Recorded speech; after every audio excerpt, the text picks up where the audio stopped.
Hi. So thanks so much to Lauren, to Tiffany, to everybody at Hilarity for Charity for inviting me and all of us here right now on Zoom, seeing all your gorgeous faces. It's great to be a part of today's CareCon panel. We're going to talk a little bit, right, about how we can infuse levity when dealing with Alzheimer's and what and where are the places we can all find a bit of laughter along the way, right? Because when I was dealing with my own mom's Alzheimer's, after a while, I thought, if I don't start finding humor in this darkness, I'm going to cry myself to death. So for those of you who don't know, I'm Sean Hayes. I'm an actor and producer and mediocre at best at both of those things. Really quick, I moved my mom out to Los Angeles because I thought I could be a superhero and take care of her in a different way than my siblings did, although they did amazing, but it was my turn. So little did I know the magnitude of being a caregiver and that, sometimes it can take over your life and the guilt that goes with that, as I'm sure you can all relate to, and struggle with all of those emotions and where to put that. So somehow you figure out balance. I don't know how I did it, but one of the things that helped me once you accept the situation in which you've kind of found yourself, I began to slowly infuse comedy and see things how my mom would have seen it, which is, finding the humor. I know that sometimes we can talk to this too. I know that sometimes some people, it sounds insensitive if you haven't gone through it, what we've all gone through on the call when you talk about comedy and Alzheimer's. And some people think, how dare you, while others like completely relate and understand, right? So one of the two super fast stories, and then we'll dive right in. One thing that made me chuckle when my mom, was when my mom would go number 2 on the toilet and she would never flush. And I would go into her room and say, Mom, what's that about? And she'd say adamantly, oh, that's not mine. No, I don't know whose that is. They come in here, they do their business and they leave. It's awful. And I go, I can't imagine, Mom. Did you get a good look at them so we can catch them next time? And she's like, no, I didn't, but I will. Sean, I think our moms are related. Yeah, right. And then one other quick thing, that's hilarious. One other thing, my mom always loved to laugh. So I'm so grateful that she loved it. She was one of the funniest people. And also she was a great audience, right? So when it got really, really bad to where my mom couldn't find words, I started doing the laughing game with her. So I would start going, heh, heh, heh, heh. And then she would start going, heh, heh, but not knowing because she would just imitate me. And then I would go, ha, ha, ha, ha, and she would go, ha, ha, ha, ha. And then it would build and build and build until we were both genuinely laughing so hard. Tears went in our eyes. So it was such a joy for me to see her laughing with me through this disease. It was like a huge exhale to me. So those are just a couple examples of creating levity on your own, and I'd love to go around the room now. And first, when I call on you, introduce yourself so everybody knows who you are and tell us a little bit about yourself. And let's start with Jay Smiles because it's in your name, girl. Okay. I love it. Joy. So the question first, tell us a little bit about yourself. And then the question is, what came first for you, caregiving or comedy? Okay. Thank you so much. I love seeing everybody's face again. We've met already. So, hey, this is my COVID virtual hug to everyone. I'm Jay Smiles. I am a full-time caregiver to my mom, Zeddy, who you see behind me. She's the one with black hair. And I'm also a professional comedian, a podcaster, Parenting Up, Caregiving Adventures with Comedian Jay Smiles is my podcast that's for caregivers. And I do it with levity and I tell the stories of caregiving with humor. I am also an entrepreneur and a philanthropist. What came first? Actually, caregiving did. So wow. In 2012, I was living a very intentionally untethered life. I was living between North America, Africa, and Europe, very purposefully, not married and childless, as a mechanical engineer, product designer, and a lawyer. Living my best life. Me too. Yeah. I think I saw you a few times. Let's not talk about that here. This is about caregiving. So, and literally in the span of 6 months, my father had a massive heart attack, died like that. Oh, my mother, who till that point had been extraordinarily healthy, the shock of his death put her into the early onset of Alzheimer's. Was not aware that trauma could cause Alzheimer's to be sped up in that way. So fast forward through a lot of stuff, I ended up throwing away all the things that I told you I was doing on those 3 continents, chucked that out the window. I became a full-time caregiver, and comedy actually saved my sanity. It Right. came in and kept me from losing it because I didn't know what I was doing. And along the way, it has absolutely helped me meet my mom where she is. That for me has been the key to helping her and helping anyone that comes around her stay sane. It is meeting her where she is because she can't help it. And that's what I try to tell anyone who is new to caregiving, or even if they've been a caregiver for a while, but they are frustrated or they're very anxious. And I say, hey, go into their fantasy, right? It's almost like you get to be a kid again. And as Yeah. long as they aren't doing anything that's going to harm them physically or kill them or maybe hurt you or burn the house down, let's go for it. If they want to wear a pot on their head, put a pot on your head. Right. What's the problem? That's one of the biggest things I learned too. And anybody chime in, as this is so informal. But I learned that too, Jay Smells. Nobody told me, I had to learn on my own to not kind of at the beginning, you'd be like, no, that's not how you do it. And you kind of combat them until you realize, oh, no, you just have to yes and them all along the way. Yeah. For That was a sure. big deal for me. It was a big deal. My mother was a CPA, and so she had been so structured. To see her all of a sudden not know what the toilet was for was heartbreaking. So I must say, it wasn't easy. I do it very quickly now, but it was not easy. Right. Let's go on to Jacqueline. Hi. How are you? Tell us a little bit about yourself. And then my question for you is, what has caregiving taught you about comedy and everything? And what has comedy taught you about caregiving? So hi, I'm Jacqueline.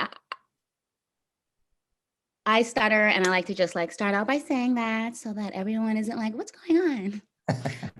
Right. So I started taking care of my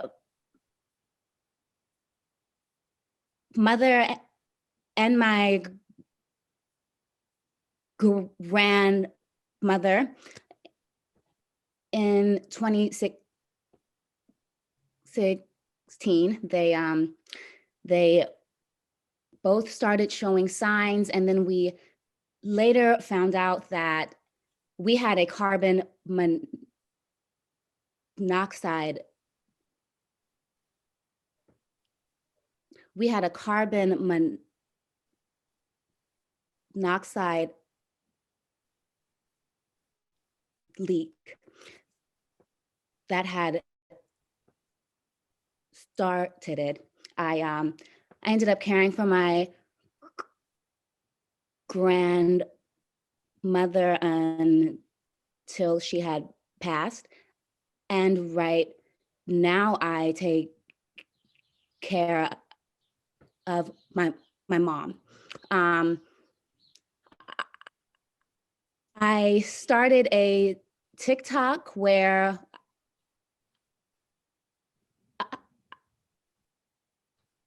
I share what taking care of someone who has it.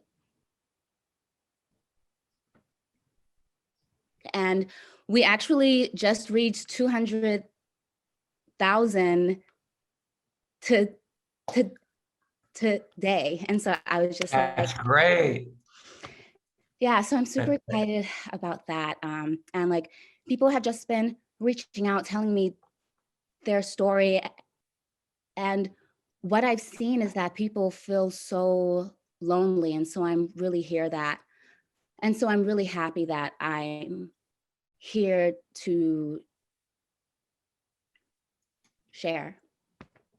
Yeah, we're happy that you're doing that too. And what an incredible thing. I said to you last time I met you, I saw a couple of your YouTube videos, and they were so inspiring. Thank you. And just the one where you first kind of revealed and were so vulnerable about having to, the thing that clicks in your head, you go, oh, my life is changing now and I have to take care of this loved one. And it's hard to accept it, but you have to. And you have to accept this new role in your life and how difficult that is to adjust your whole life. Tell us a little bit about that. Like, what was that moment like? I'm still going through that moment, in all honesty. Yeah. It kind of Um, never ends. yeah, so like that moment was incredibly scary. Sort of same, like I had purposely, it was like, I'm not having children right now. I was just like living, having fun. Yeah.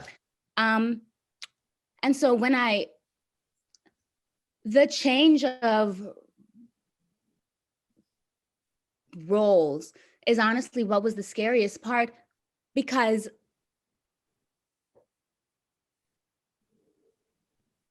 I did not want to identify as someone that takes care. Like that's not who I saw myself Right. as. And so what's gotten me to the point where I'm at now was figuring out what taking care of someone looks like for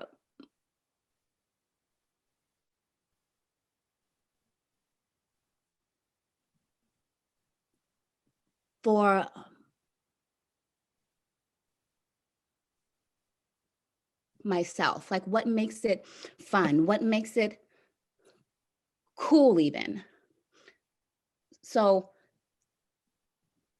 that's the change, and that change has taken a long time, and I am on it still. It takes, it's a journey in and of itself. Yeah, absolutely.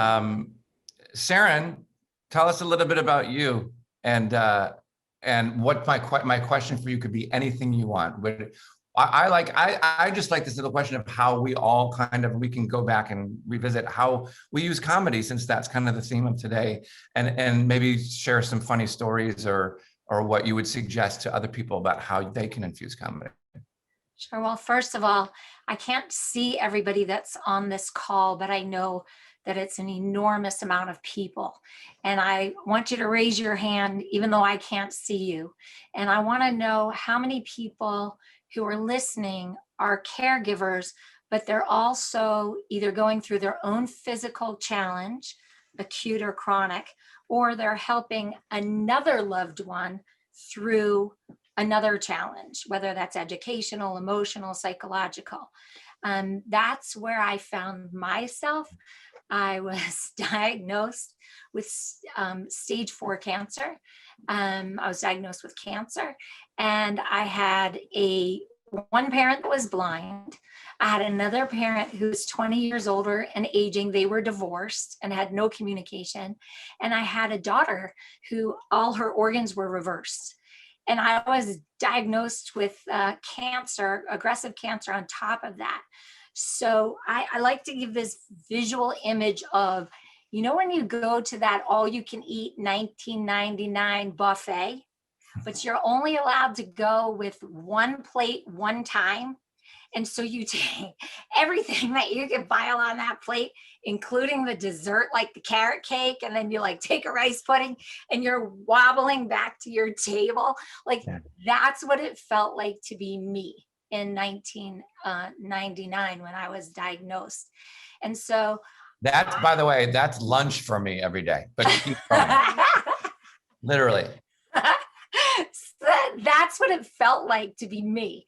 And I know that there are people who are listening who are in that same circumstance, because it's very rare that it's just one person that you're caring for. And that's what we're kind of hearing echoed from the other people who are speaking. And by the way, my hat's off to all of you. You're badass, like each one of you, in everything that you're doing to extend this conversation and improve the quality of life for caregivers. So I'm honored to I'm looking at all of you on my screen. I'm honored to be with you all. So for all the people out there who can totally identify with that overwhelm, I don't think I had any choice the minute they diagnosed me on a Friday afternoon, but to do anything other than I did, which was run to the video store. That's how long ago this was. I survived, by the way. So you can Guess surprise. what? Guess what? Ivy Blockbuster. stage 4 cancer, surprise. Yeah, that's Blockbuster badass, by the way. That's badass. Thank God. Yeah, Thank God. that is Thank badass. God. Especially surviving Jazz hands, cancer when there was a everybody. video store. That's super badass. So They didn't even have any kind of good medicine. so what I want to say is that, you know, God forbid this isn't going to happen, but all our Wi-Fi's went out. And this was the last thing that you heard from me, is that laughter, play, comedy, and a comic perspective, they are my superpowers.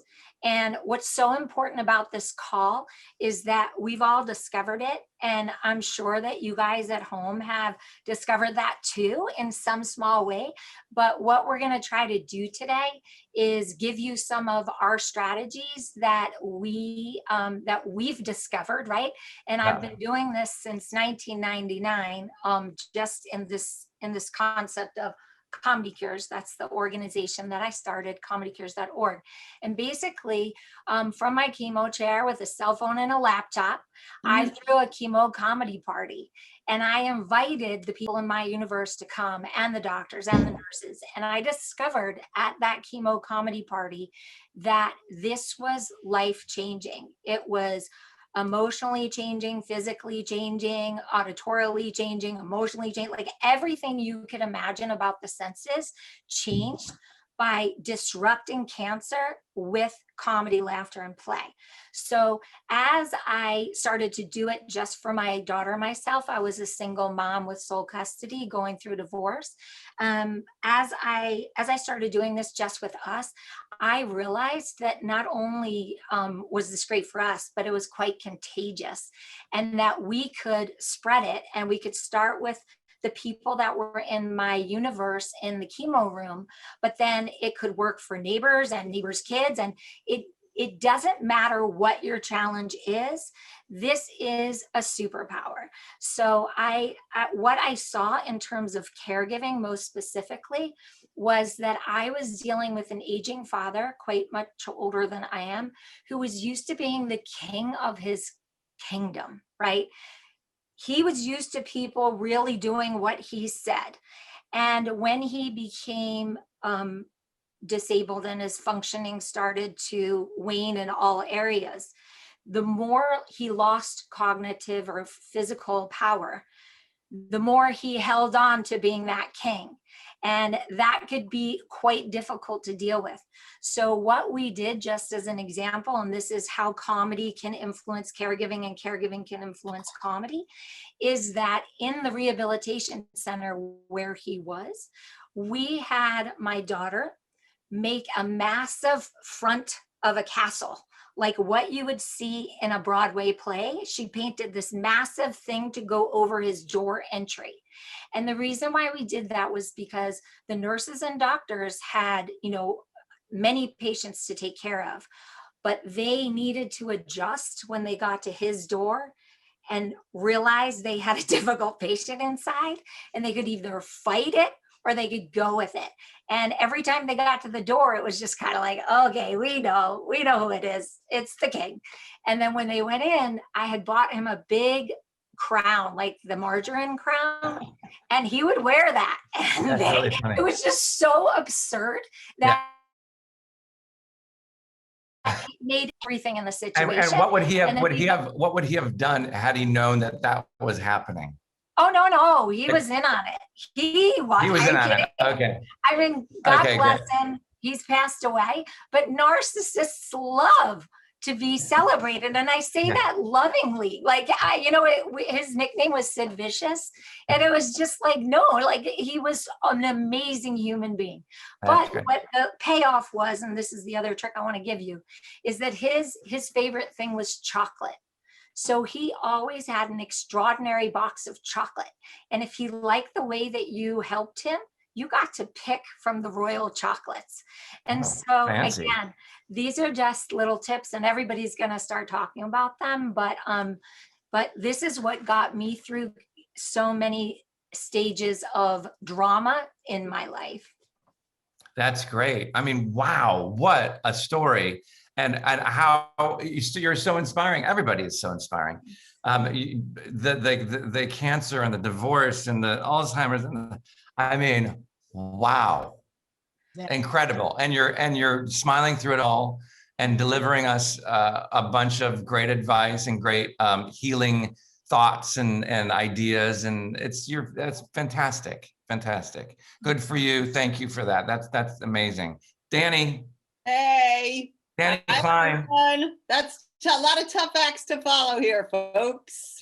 No, we're all the same. You got it, Danny. Yeah, it's awesome to Bring be it here. on home, girl. All right then.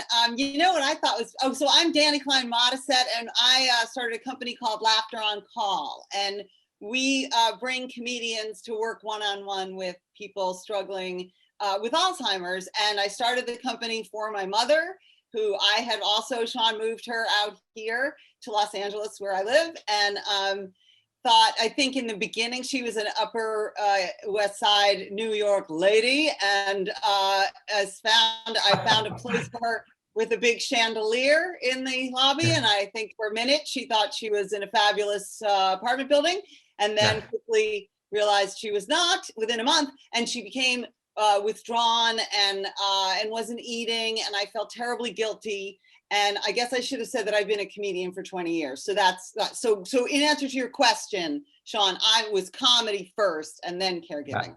Okay. So I was at my dentist, and because it's LA, of course, she's like a life coach, and I said, I just wish I could hire a comedian to cheer my mother up. And she said, oh, why don't you do that? You should do that. And I was like, wait, did you do that? That's really funny. And then I went home and I put up on Facebook looking for comedian, interested in gerontology, paid gig, because I wanted somebody to call. And my phone rang immediately, and it was a friend of mine in New York who's a comedian, and she said, wait, I know someone in LA who wants to work with seniors. She's like sitting on park benches. You should call her. So I called this woman, and she came over and she sat down with my mother and did, of course, everything that we now train she knew to do, just from being a comedian and being a generous person. And she got eye level with my mother, and she said, I know. You don't want to talk to me. No, you're probably thinking, who is this schmuck just talking to me and talking? And right. My mother heard the word schmuck, and like her face lit up and she started laughing, and I saw them laughing, and I was like, that's it. That's what I want. I want that. So I hired her, and she started working with my mother 8 hours a week, and it completely changed my mother's end of life. I mean, the company grew from there. I started a company from there.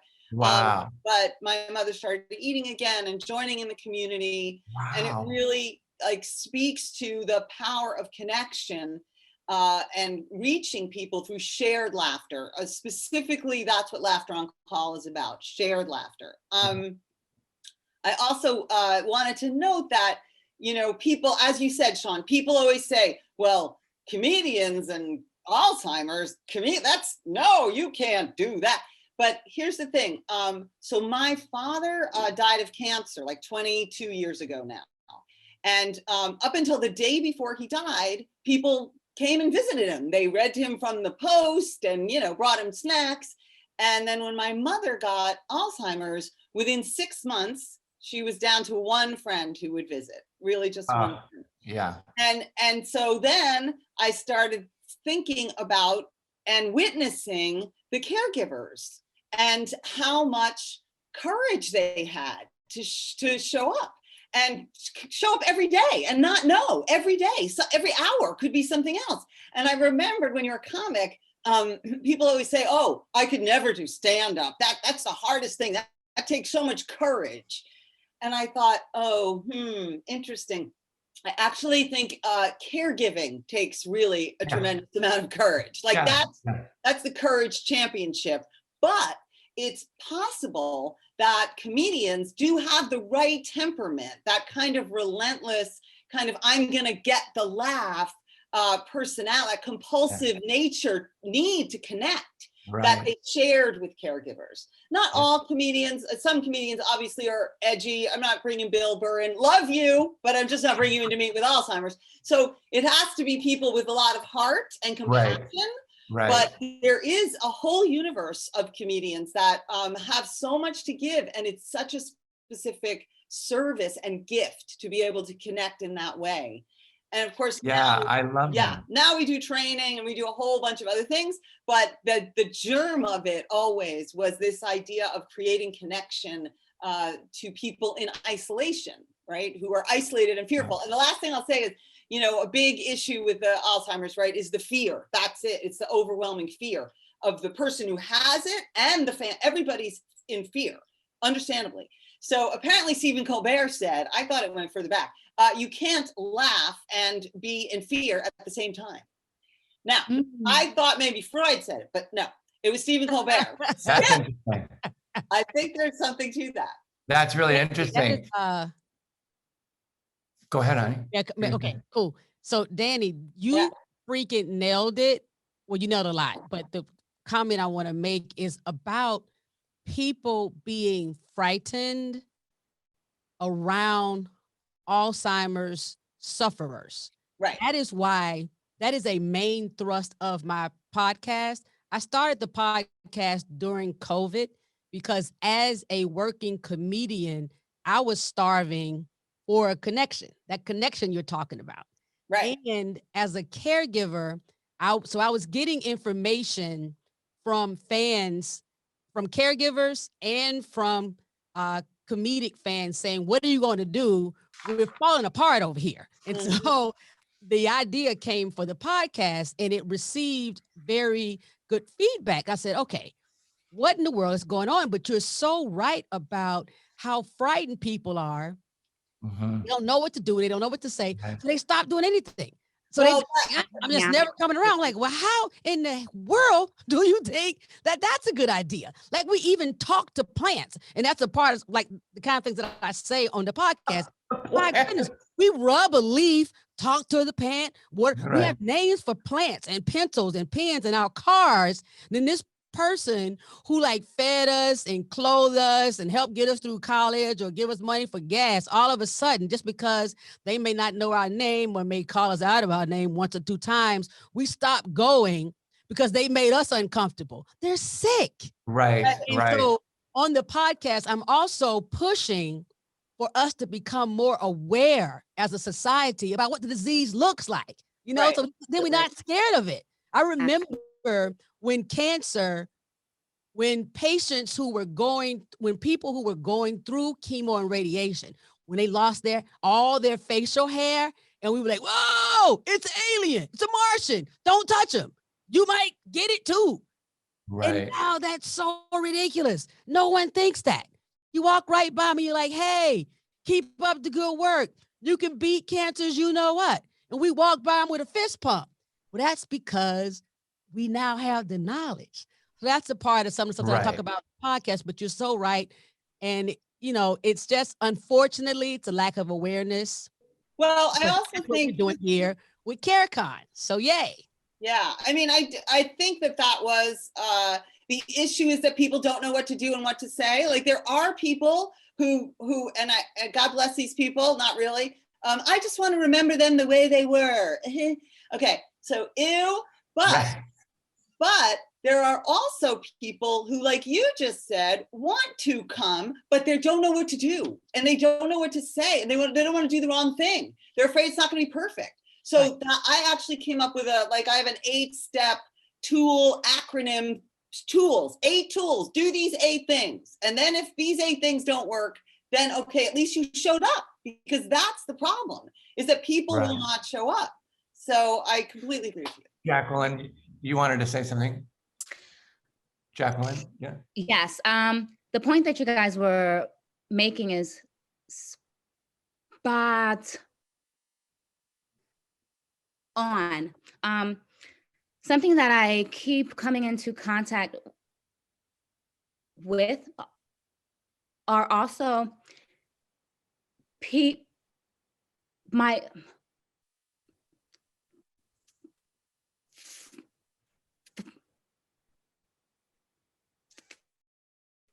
friends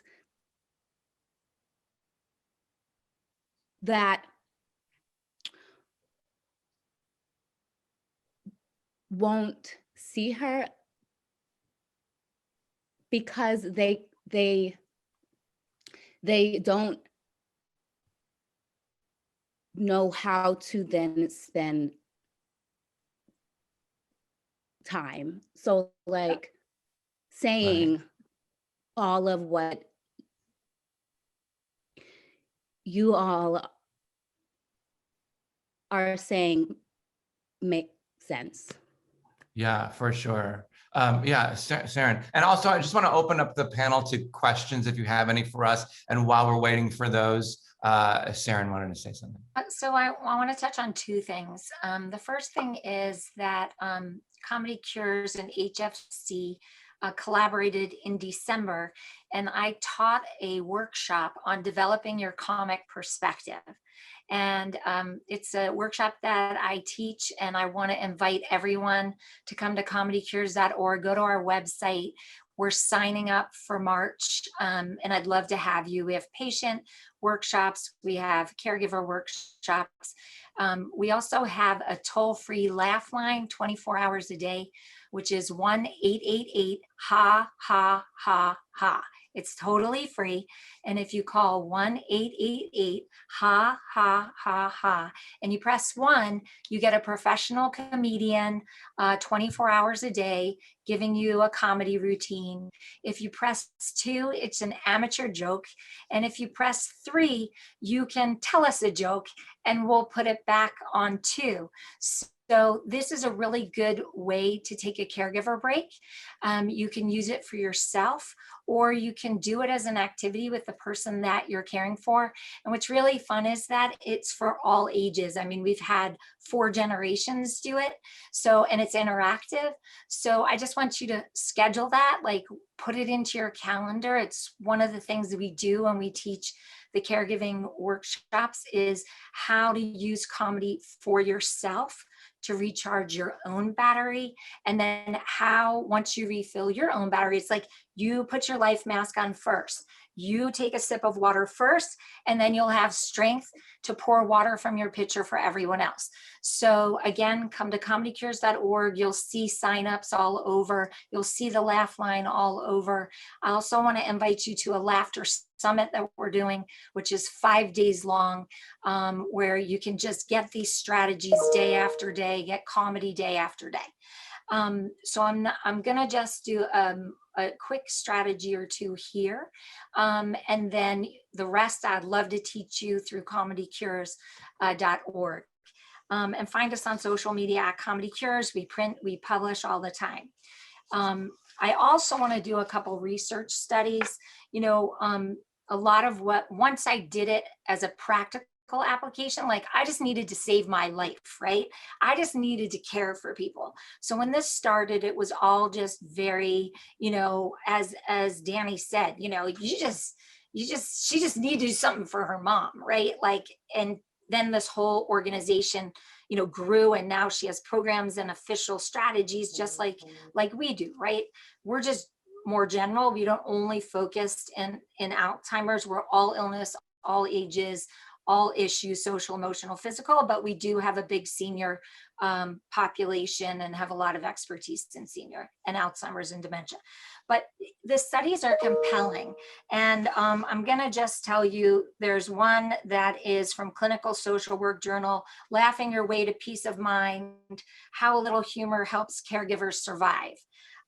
If you go to Comedy Cures and just find me, just say, I want you to send me the links for these studies. Geriatric nursing, humorous coping strategy for adult child caregivers of individuals with Alzheimer's, which relates to everybody here. Here's a spousal study. And, you know, those are just ones that have to do with Alzheimer's and dementia and caregiving. There are, I mean, I have over 200 studies right here because we work with all the researchers. Number 1. We work with all the researchers That's in fantastic. Body Therapeutic Humor and Healing, and the way that it impacts your stress levels. So just the way you were saying your instinct, Sean, what you were saying to just laugh with your mom, the mind doesn't know if you're faking it. So it's kind of you fake it till you make it. And what we teach is that developing your comic perspective, developing this in crisis when you're stressed, this ability to use laughter and play and humor and comedy as your superpower is very much like working out at a gym. And we equate it to you come to our boot camp, right? And you don't start walking on stage tomorrow and going on an open mic at the Improv if we were allowed to do that, or Laugh Factory or Caroline's. You do a little each day, and it's like a muscle.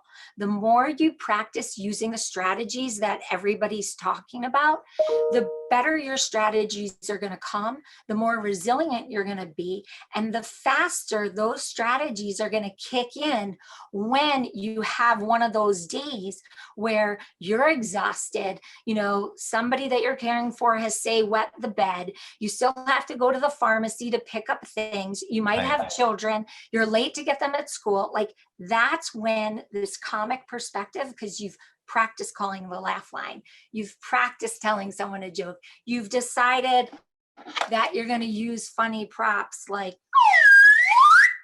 Oh, I got one of those. you got, see, they're just happy, they're funny.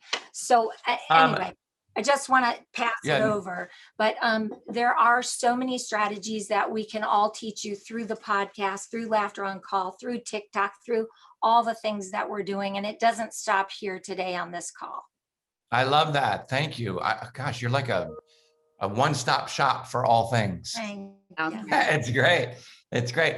There's been a couple questions or comments about cannabis. Has anybody experimented with that and their caregiving, and what were the results? And we only have 6 minutes left. So I want to do that. And I also want to just end on, after that, if we can go quickly, to just a really funny story that y'all have about caregiving, just to share with everybody, so we can end on a happy note. I have one on each. Okay, good. Okay, so I have one on the oil.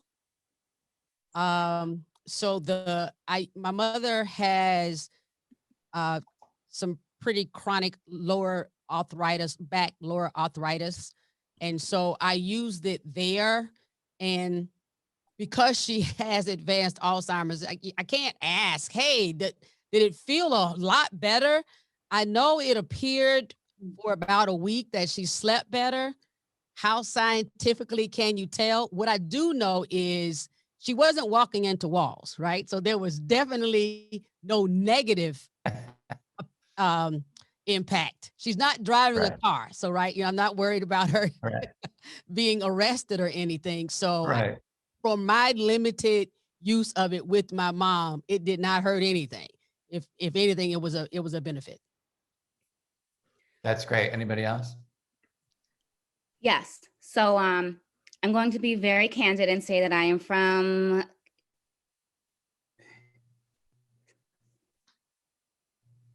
CA, and so weed is it's so. One thing that I actually found out while caring for my mom is that she's a pro smoker. Like, she can do like circle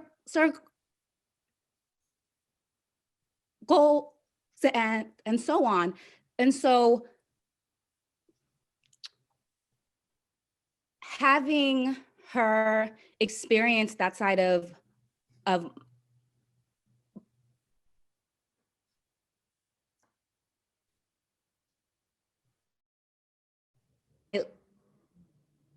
life, she's actually taught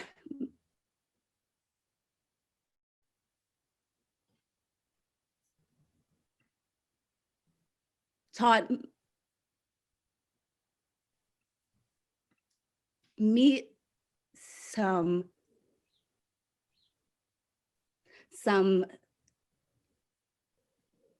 things. Gosh, I am stuttering like crazy today. I am emotional. It is a It's no worries. It's no worries. like, ooh. It's all love. It's all love and patience. National Caregiver Day. So we Yeah. just, Yeah. It's a lot. It's intense. It's good though that we're all talking about it. Really, we have 3 minutes left. Anybody want to tell just a really funny story? Yes, I have a Yeah. super funny story I'd love to tell because it's about appreciating the moments. You know, when I brought her out, I had a friend come over to visit with her. One friend would do it, right? But she's like a real career woman. And so she talked to my mother a little bit and then she got on her phone and she's on her phone. And my mother looked at me and looked at her and then looked at me and said, she doesn't want to be here. She's done with me.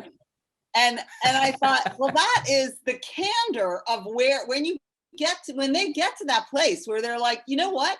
That is how you feel when someone picks up the phone while you're talking to them. You feel like, look, they're done with me. And so being able to appreciate, where they are instead of not regretting who they aren't anymore, but to actually be with who they are. And that was a real gift for me in the process. So that's great. That is so true. That's so true. And Sharon, I have a super fun thing and it's brand new today. It's new and shiny.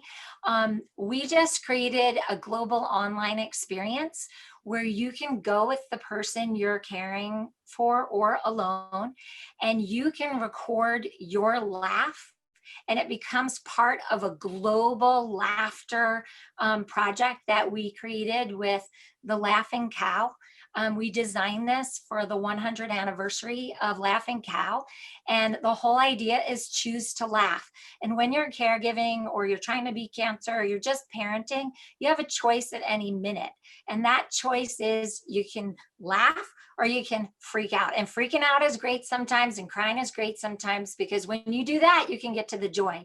But what we're doing is we're asking the world to come to, and there's a website, but it's just easier. Go to comedycures.org and look for the red cow, and you will enter a world of people laughing from 30 countries. Record your laugh, and then we're going to send it to you as a digital stamp souvenir. And then you can post that on Facebook. You can send it to family and friends. And I wish that I had been able to do this with my father, and I had a recording of his laugh today. So go to comedycures.org, record your laugh, become part of this laughter. It's like a commercial for Comedy Cares today. Everybody go to Comedy Cares. Everybody go to Laughter on Call. Everybody listen to Jay Smiles' podcast. Everybody support Jacqueline and everything she does. You guys have been amazing. We have we're done. I love you guys. It's been such an honor. 30 seconds. Yes, bye you guys. Thank you, Sean.